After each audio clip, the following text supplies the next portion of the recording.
Hi அன்பானவர்களே, இந்த கடினமான வார்த்தைகளை பேசுவது.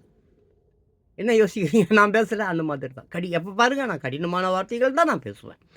இங்கே பாருங்களேன், அதாவது கடினமான வார்த்தைகளை அதாவது காந்திஜி அவர்கள் ஒரு முறை சென்னை கடற்கரை பொதுக்கூட்டத்தில் 2 மணி நேரம் பேசினார். காந்திஜியை கண்டித்து பாரதியார் ஒரு கடிதம் எழுதினார். நல்லா புரியுதுங்களா? ஆமாம், காந்தி அவர்கள் மெரினா பீச்சில் பேசுகிறாரு. கடற்கரையில் எங்கே பேசுகிறார்? கடற்கரையில் பேசுகிறாரு. 2 ஹவர்ஸ் பேசுகிறாரு. அதை கவனித்த பாரதியாரை காந்திஜிக்கு ஒரு கடிதம் எழுதுகிறார். எப்படி எழுதுகிறாருனாக்கா, மிஸ்டர் காந்தி அப்படி மிஸ்டர் காந்தி என்று அந்த கடிதத்தை தொடங்கி, நேற்று சென்னை கடற்கரை கூட்டத்தில் நன்றாக பேசினீர்கள், நல்லா பேசினீங்க.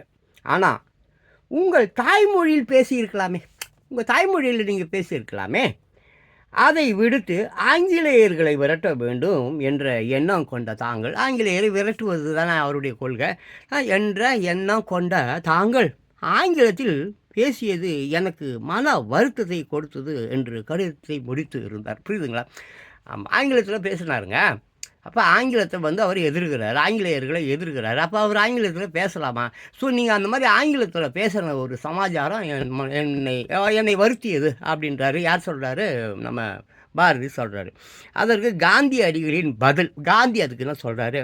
வணக்கம், உங்கள் கடிதத்தை பார்த்து சிந்தித்து பார்த்தேன். உங்கள் கடிதத்தை பார்த்தேன், சிந்தித்து பார்த்தேன். ஆங்கிலேயர்களை எதிர்க்கும் நான் ஆங்கிலத்தில் பேசியது தவறு தான் என்பதை ஒத்துக்கொள்கிறேன். சரி, நான் ஒத்துக்கிறேன், ஆங்கிலத்தில் பேசியிருக்கக்கூடாது, தப்பு தான், மன்னிச்சிடுங்க, நான் ஒத்துக்கிறேன். மன்னிப்பு கேட்கவும் தயார். அதுக்காக நான் மன்னிப்பு கேட்கணுமா? ரைட், ஓகே, மன்னிப்பு கூட கேட்குறேன். ஆனால் நீங்கள் என்னை கண்டித்து எழுதியுள்ள கடிதத்தை ஆங்கிலத்தில் எழுதியிருப்பது வியப்பாக உள்ளது என்று கடிதம் எழுதினார். அவர் அங்கே மிஸ்டர் காந்தின்னு ஆங்கிலத்தில் தான் எழுதுகிறார்.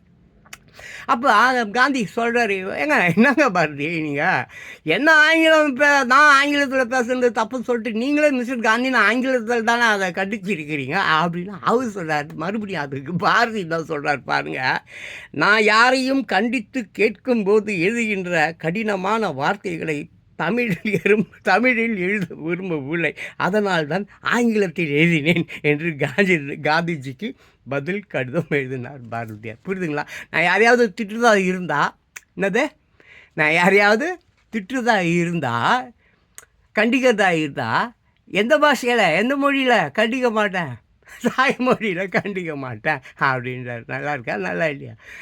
நல்லா பார்த்து பாருங்கள். நான் யாரையாவது கண்டித்து கேட்கும்போது இல்லை எழுதுகின்ற போது வார்த்தைகளை, கடினமான வார்த்தைகளை நான் தமிழில் எழுத விரும்பவில்லை. அதனால தான் மிஸ்டர் காந்தின்னு சொல்லிட்டு நான் ஆங்கிலத்தில் எழுதன்னு ஒரு அடிக்கிறார். எப்படி இருக்குது? நல்லா இருக்குதா? நெத்தி அட்டியா? அதனால தான் ஆங்கிலத்தில் எழுதினேன் என்று காந்திஜிக்கு பதில் கடிதம் எழுதினார் பாரதியார். அன்பானவர்களே, இருந்து நம்ம ஒரு விஷயம் புரிஞ்சுப்போம். நான் மொழியை பற்றி இங்கே நான் பேச வரவில்லை. நான் மொழிக்கு விரோதி. மொழினா எப்படி? ஒரு மொழி, 2 மொழி, 3 மொழி, 4 மொழி, 5 மொழி, 6 மொழி, இப்படி நான் ஆயிரக்கணக்கான மொழிகளை படிக்க வேண்டும் என்று இப்பொழுதும் பிரியப்படுகிறேன். அதனால் நான் மொழி பித்தன் அல்ல, மொழி விரும்பி ஆயிரக்கணக்கான மொழிகளை சாகும் வரை மொழிகள் கற்றுக்கொண்டே இருக்க வேண்டும்.